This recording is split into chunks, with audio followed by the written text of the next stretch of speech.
O que é a discriminação racial?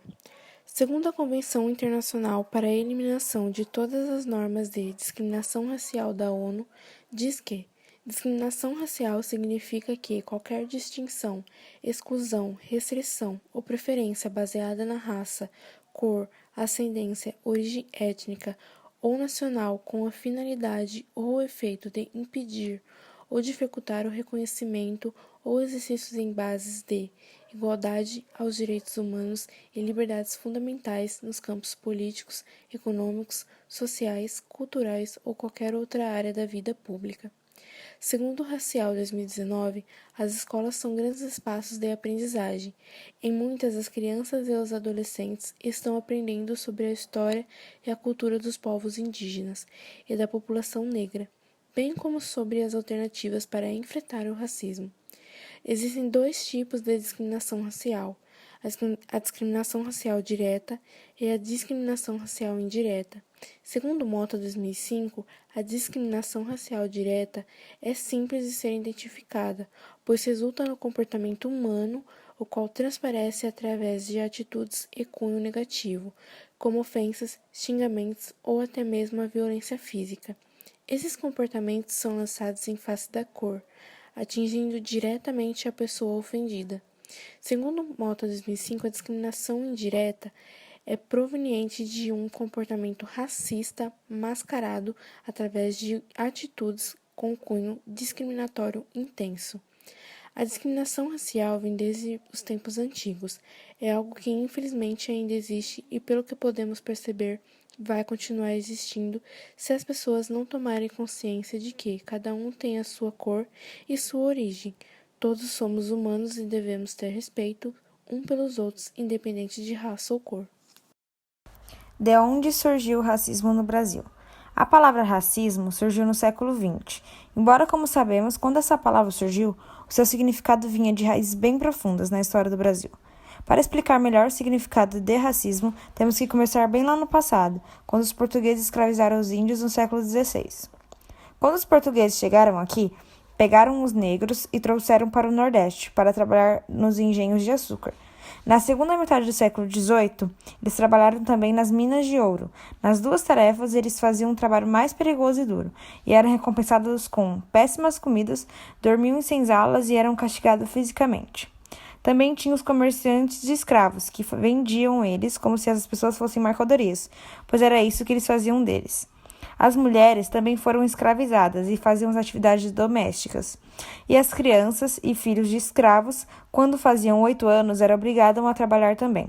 Os escravos lutaram contra essa situação totalmente injustas e alguns até fugiram e fizeram seus quilombos, aonde podiam seguir as suas próprias culturas. A escravidão só chegou ao fim no Brasil no ano 1888, após a Lei Áurea.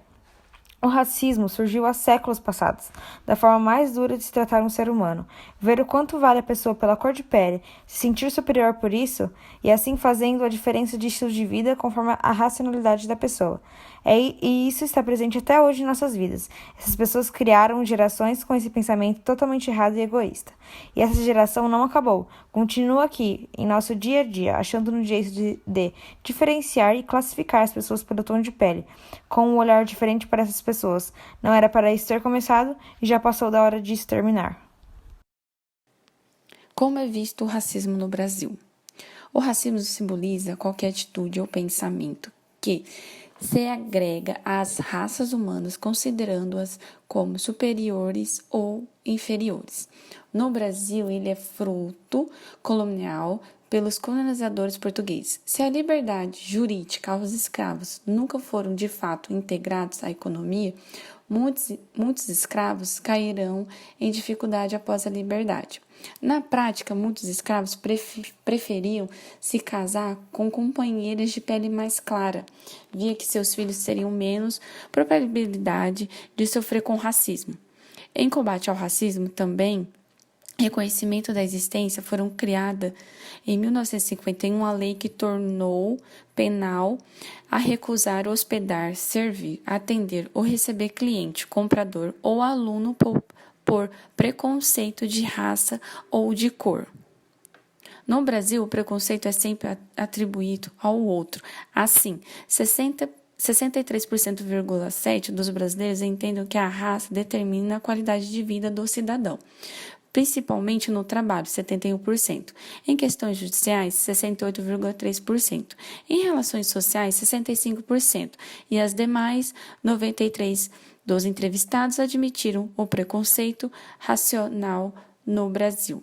Mas 87% deles afirmaram nunca sentir discriminado. 89% deles afirmam haver preconceito de cor contra negros no Brasil, mas apenas 10% admitiram tê-lo.